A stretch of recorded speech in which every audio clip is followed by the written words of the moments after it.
আপনি একটু আগে আমার যে সহকর্মী বলছিলেন যে এখন পর্যন্ত কোয়াবের যে মিটিংটি চলছে নির্ধারিত 2টায় শুরু হওয়ার কথা একটায় দুপুরে 1টায় শুরু হওয়ার কথা থাকলেও এখন পর্যন্ত শুরু হয়নি। এদিকে স্টেডিয়ামে এখন পর্যন্ত অনেক দর্শক এসেছিল, তারা কেউ কেউ স্টেডিয়ামে ঢুকে পড়েছেন এবং কেউ কেউ স্টেডিয়ামে বাইরে থেকে আন্দোলন করছেন যে তারা গেটে ঢুকে খেলা শুরু হওয়ার জন্য।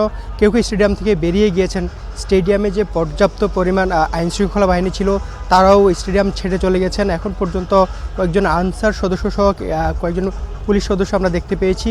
বিসিবির যে সভাপতি আছেন এখন তিনি মাঠে আছেন। টস হওয়ার যে মুহূর্তটি ছিল দুপুর 12:30টার দিকে তিনি মাঠে এসেছেন, মাঠে কথা বলেছেন, মাঠ ঘুরে পরিদর্শন করেছেন, কিন্তু তার কাছে কোনো আপডেট ছিল না।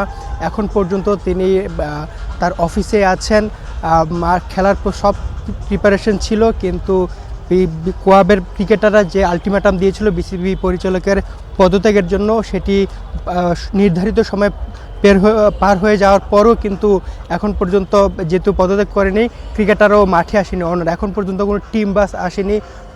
ক্রিকেট সংশ্লিষ্ট যে ফ্র্যাঞ্চাইজি সংশ্লিষ্ট যে যারা আছেন তারা এখন পর্যন্ত মাঠে আসেনি। এদিকে বিসিবির বিপিএলের যে সদস্য সচিব ইফতেখার মিঠু তিনি দুপুর 1টা পর্যন্ত খেলোয়াড়দের সাথে কথা বলেছেন, তাদেরকে মাঠে আনার চেষ্টা করেছেন, বুঝিয়ে মাঠে আনানোর চেষ্টা করেছেন। এখন যেহেতু সব হয় নাই, ক্রিকেটাররা যে মিটিং বসেছে তার মিটিংয়ের পরই সব শেষ, আমরা যে সিদ্ধান্ত আসে আপনাদের জানাতে পারবো।